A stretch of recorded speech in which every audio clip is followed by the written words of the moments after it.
My manager kept taking private lunches with a junior employee.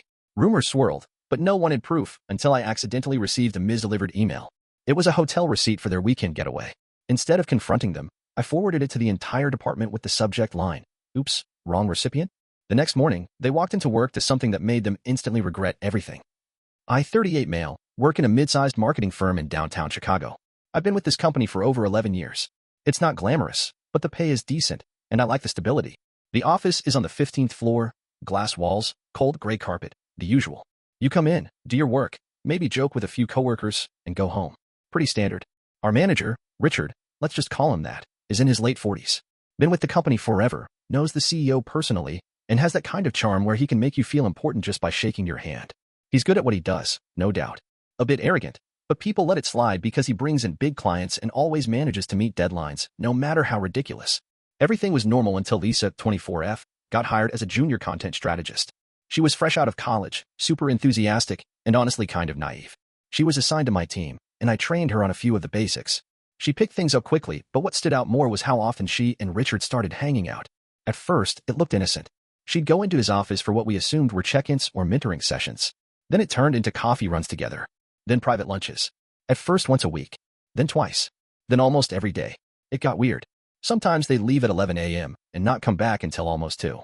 One time, they both showed up late in the morning separately, but within 2 minutes of each other. And Richard started giving her little perks. She got a nicer monitor before anyone else. She got to lead a meeting even though she barely had 6 weeks under her belt. And when she messed up a campaign budget, it was brushed off like it never happened. People started talking. Of course we did. It's an office. Gossip flies faster than emails. But no one had proof. And the thing with Richard was, you couldn't just accuse him of something unless you were 100% sure. He was tight with upper management. If you were wrong, it'd backfire, hard. I kept my head down. I didn't really care what they were doing as long as it didn't affect my work. I wasn't trying to be office police. But something about it rubbed me the wrong way, especially how Lisa acted like nothing was going on while clearly getting special treatment. Then, something happened. It was a Friday afternoon. I was finishing up some reports and clearing out my inbox before the weekend. Then I saw an email pop in. Subject line, your stay at the Grand Hotel, confirmation. I almost deleted it because I assumed it was spam, but I noticed it was sent from the hotel directly. When I opened it, I froze.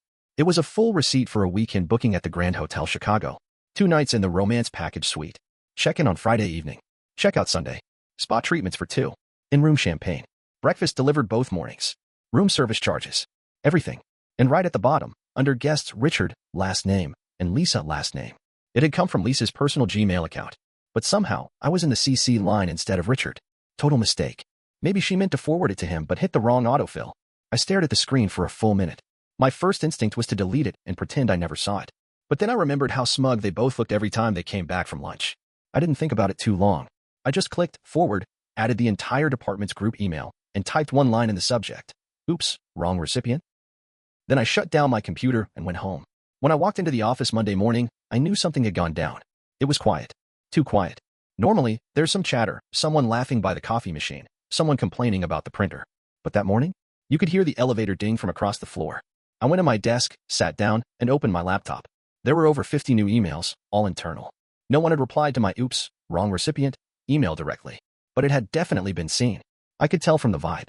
People were looking over their monitors. Some didn't even try to hide it. And then Richard walked in. He was early. That's how I knew he hadn't seen the email yet. He smiled at the receptionist like usual, walked to his office, coffee in hand. A few people whispered as he passed. Then Lisa came in about 5 minutes later, head down, earbuds in. No eye contact. That was unusual for her. She was always the cheerful, over-friendly type. She went straight to her desk. Then it happened. I saw Richard open his laptop. A few seconds later, he snapped his head up and looked around. His face dropped. Like, completely drained of color. He turned to look through his glass office wall and locked eyes with Lisa. She looked back. She knew. He stood up, came out of his office, and walked straight to her desk. He didn't say anything at first. He just motioned for her to follow him. They both went back into his office and closed the door. Less than 2 minutes later, the HR director, Deborah, came through the front doors, walking fast, no smile. Now, you need to understand something. Deborah doesn't show up unless it's serious. Like, layoff is serious. Or a serious lawsuit. She went right to Richard's office, knocked once, and walked in without waiting for a reply. Then the blinds were pulled shut. The entire office froze. For the next 45 minutes, everyone pretended to work, but no one actually did. Eyes were glued to their screens, but no one was typing. I kept pretending to read a spreadsheet while I watched the door. Finally, Deborah came out first, then Lisa. Lisa looked like she'd been crying. Red eyes, shaking hands. She walked straight to her desk, grabbed her things, and left. No goodbye. No glance back. Richard stayed in the office with the door closed. Deborah made an announcement an hour later. She said Richard and Lisa were on temporary leave pending a formal review. It was the safest, most sterile way to say they're in deep shit. Everyone went back to work, technically, but the tension didn't go anywhere. People were scared. Some thought they might get dragged into it. Some were pissed that Lisa got to skate by for months while the rest of us worked our asses off. Others were just shocked that something actually happened. But that's not even the twist. Because later that day, I got another email. It was from a blocked Gmail account, no name. Just a subject line. You made a mistake. No body text. No signature. Nothing else. At first, I thought maybe it was a spam thing or someone trolling me. But a few hours later, another one came in. You don't know what you've done. That's when I started to feel uneasy. Did Richard know it was me? Did Lisa tell him? I didn't reply. I didn't delete them either. Just flagged them and kept my head down. But it didn't stop. The next day, there was a note on my car. I park in a garage 2 blocks from the office. The note slipped under my wiper blade. Just 3 words, scribbled in black Sharpie. Keep your mouth shut. Now I was pissed and nervous. I didn't know who to trust. I didn't know if this was coming from Richard or Lisa or someone else trying to protect them. I thought about going to HR, but what would I say? Hey, someone's sending me anonymous threats because I hit forward on an email? I walked around the office like a ghost after that. Then, 2 days later, Richard's wife showed up at the building. No warning. Just walked in, past reception, straight to the elevators. Security didn't stop her. Guess she'd been there before. She went up. 10 minutes later, we heard shouting. The kind of shouting that echoes down the hallway even with the office door closed. Richard's wife was screaming. Loud. No one moved. People just froze at their desks. Then we saw her storm out of the elevator, mascara running, phone in hand, yelling into it. You think you can humiliate me in front of everyone? You're finished, Richard. She walked out, and the entire office just stared at each other like, what the hell just happened? That was the day things truly spiraled. And trust me, it gets worse. After Richard's wife's visit, the building felt like it was sitting on a live wire. HR tried to act like everything was under investigation and under control, but nobody believed that. It was chaos in a business suit. 2 days later, I noticed something strange. Lisa's name had vanished from the Team Slack channel. All her files were being reassigned in the project drive. Her email was disabled. Just like that, gone. No goodbye, no statement, no HR update. I asked around discreetly. No one knew anything concrete. But someone in IT told me they were ordered to lock her access immediately by corporate. That's not normal, not even for a termination. Something had escalated. Then it got weirder. I came into work the next day and found Richard's office cleared out. Literally empty. Desk, chairs, bookshelves, all gone. His nameplate was missing. Only the floor indent where his desk used to be was left. There was no announcement. Just silence. Then, later that afternoon, someone forwarded me a link to a local news story. I thought it was a prank at first, but it wasn't. The headline was, Married Marketing Exec Under Investigation for Embezzlement Linked to Alleged Workplace Affair. I clicked the article. My stomach dropped. Richard's full name was there. A picture of him from a company conference. The report said that an anonymous internal whistleblower had triggered a financial audit which revealed irregular travel reimbursements and undisclosed company card charges. Hotel stays, spa visits, flights, all supposedly marked as client entertainment. But there were no clients. Only Lisa. The news said the company launched a deeper investigation, and Richard's wife had filed for divorce the same week. She was listed as a co-owner of a business he had on the side, and that was being looked into too. It was bigger than just an affair. He had been using the company credit card, our company's money, for months to fund his little side romance. Every steak dinner, every hotel stay, every Uber Black ride, all labeled as client meetings or off-site planning sessions. And the best part? The receipts lined up exactly with the times he'd taken Lisa out to lunch or vanished for hours. The fallout was brutal. The CEO sent out a mass email about company integrity and reviewing expense policies. People in finance were panicking. The legal team started calling staff in for interviews. And I kept quiet. No one knew I was the one who forwarded the hotel receipt. No one asked. People were too distracted. But that didn't mean I was safe. Because one night, about a week later, I got home late from the office. As I walked up to my apartment, I noticed something on my door. A single sheet of paper, taped eye level, typed in bold font. Enjoying your moment in the spotlight? Careful. People like you have accidents. I didn't sleep that night. I called a friend of mine who used to work private security and asked what I should do. He told me to take photos of everything, document every weird message, and if anything escalated, go to the cops. But what was I supposed to say? Someone might be mad because I exposed an affair at work and now their whole life is crashing? Still, I started watching my back, checking locks twice, looking over my shoulder in the parking garage, switching up my routes to work. And then, something truly unexpected happened. A week later, Lisa reached out to me. She messaged me from a burner Gmail account. No greeting, no intro.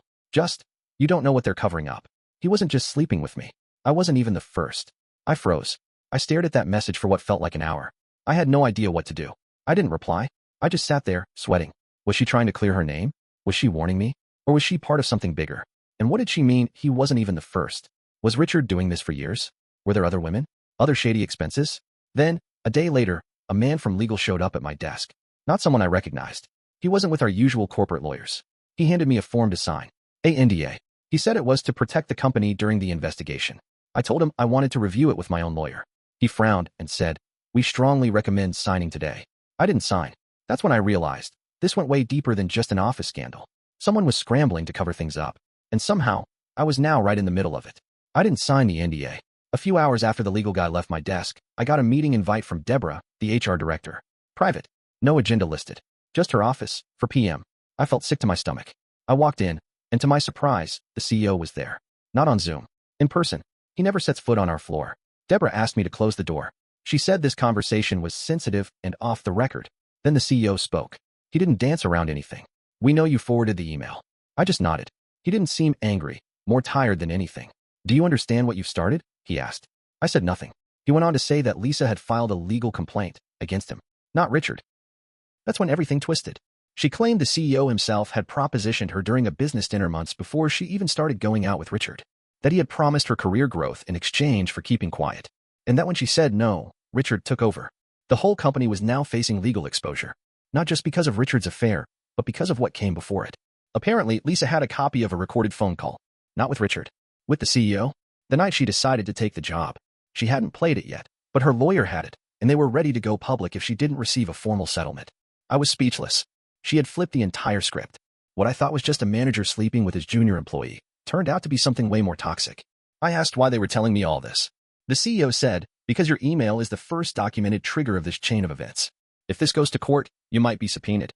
We're hoping it doesn't come to that." I said, flatly, "So you want me to lie?" Deborah jumped in. "We just want to understand your position." I told them the truth. I didn't do this to blow up the company. I didn't do it for revenge. I did it because everyone knew something was wrong and no one had the guts to speak up. The CEO sighed and nodded. "All right," he said. "That's all." The next day, things exploded. Someone, no one knows who, leaked the recorded phone call to a local news station. The story went viral. Lisa was interviewed. She laid everything out. The dinner. The phone call. How Richard pursued her later. How she was scared but didn't know what to do. She admitted to the hotel trips, the lunches, the lies. But she also broke down crying. She said, "I just wanted to be good at my job. I didn't think it would turn into this." The video made the rounds at the office. Everyone watched it. It was surreal seeing someone you shared a break room with crying on camera, laying their soul bare to the world. People were torn. Some saw her as a victim. Others as someone who played along until it suited her to talk. Then came the company-wide meeting. All staff, mandatory, held in the big conference room. The CEO walked in, said nothing for a minute, then announced he was stepping down, effective immediately. Richard, already long gone, was facing civil charges. The board had hired external investigators. A full audit was underway. Expense policies, hiring practices, everything. People were stunned. Some clapped. Some didn't know how to react. I just sat there, numb. After the meeting, coworkers came up to me. Some gave me looks that said, "We know it was you." One guy, John from Analytics, pulled me aside and said, "You did the right thing." They were all fake anyway. But it didn't feel like a win. Lisa disappeared. I heard she moved to the East Coast, maybe to start fresh. No one really knew. Richard? No updates. But someone said his wife filed for full custody and was suing for half his business assets. Me? I stayed. But everything changed. The office got quieter. More formal. People stopped talking in the hallways. Every coffee chat felt rehearsed. HR sent out monthly ethics trainings. We got new managers. The company was trying to rebuild. But the trust? That was gone. And me? Some days I regret sending that email. Not because I think what I did was wrong, but because of the storm it brought. Careers ruined. Families broken. A whole workplace culture shattered. But other days, I remind myself, silence helps no one. Lisa deserved better. So did all of us. We were sold a story that the company cared about integrity, about people. But behind closed doors? It was just power and manipulation. The truth hurt a lot of people. It cost some their jobs, others their peace. But it forced the truth out. It forced people to face what they didn't want to see. And me? I don't think I'll ever be the same. But I sleep better, even if it's alone.